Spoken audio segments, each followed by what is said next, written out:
Hello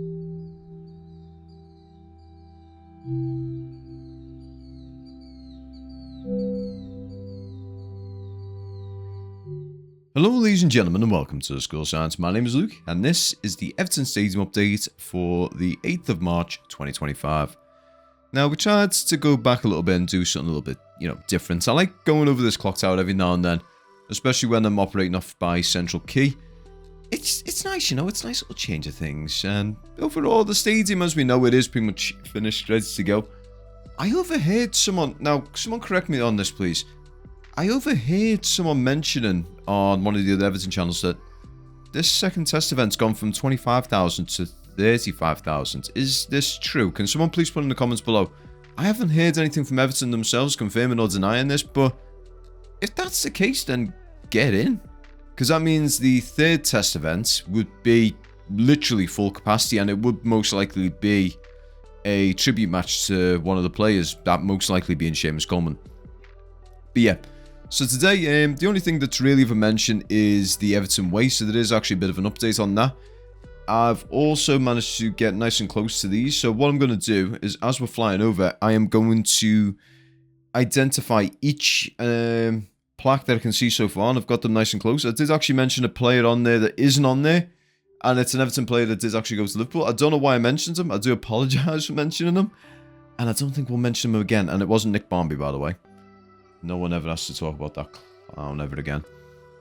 But yeah, so as we go over the south stand right now, you can actually see that they are sorting with the lettering as well. It looks really nice.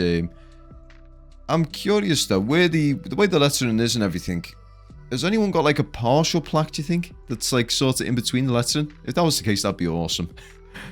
Cause just imagine it like your lettering gets cut off by the what's the name? By the actual letters. Right.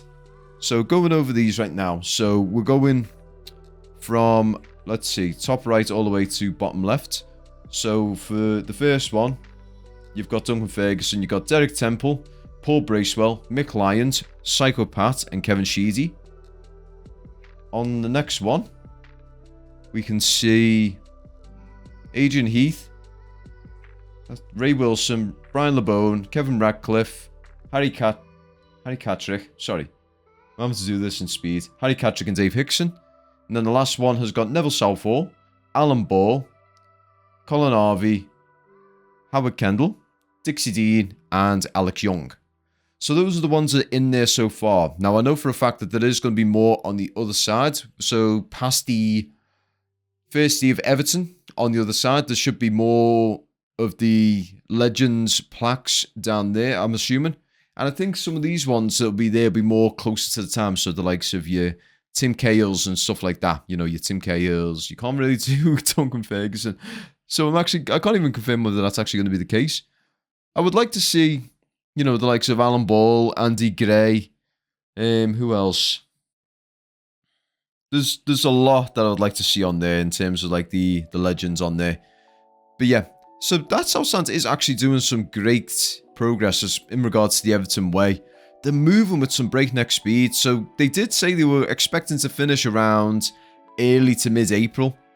So the way they're going right now, they're definitely on track for early to mid-April. So when I'm doing this right now, so we're going across the west stand now. I've actually hooked wide here to come across just so we can see that parking lot. Well, car park, sorry. Using American colloquialisms here. I do apologise. But going over that car park, I don't know how they've managed to do it, but this is actually a smaller car park than the one at Goodison. So they did mention, so they wanted to try and make accessibility and everything a key feature. This should have been one that they should have focused on. They should have made this a little bit more compact and have it so they could get as many cars in here as possible, especially for people who have got disabled friends and family who go with them to the match. Make it just that bit easier for them.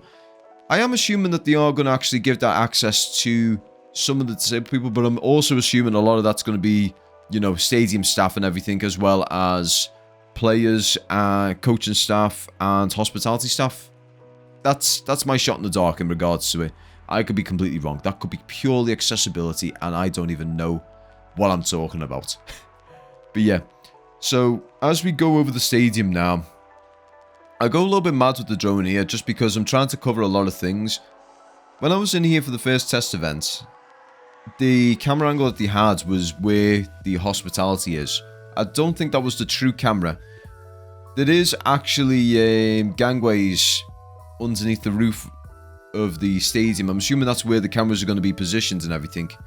But there was an interesting one that they actually brought up briefly. So on the exterior of the stadium, there's a couple of cameras, so you can actually see outside the stadium as all the fans and everything coming in. Notice that camera jiggle there. With the high winds and everything, the camera actually got a bit of a knock there. That actually gave me a heart attack, that. But around by where the speakers are and everything inside the stadium, there is also cameras in there. So by the speakers, there are a couple of cameras here, there, and everywhere. And there's one just, I'm not sure whether it's underneath or just above the screens. I do actually try and zoom in on one of the screens to try and see. And I can't see it all too much, but the way they actually showed you inside the stadium and the angle while you were in there, it said to me that there was a camera right by it. And I think that would be a very interesting one in regards to VAR and everything. I say that but I don't think they'll be able to use it for the VAR sort of aspect of it. But yeah, so we zoom in there, you can actually see the speaker there, and there is gangways there. And obviously those are maintenance gangways, but I'm assuming also camera personnel can also operate around them as well.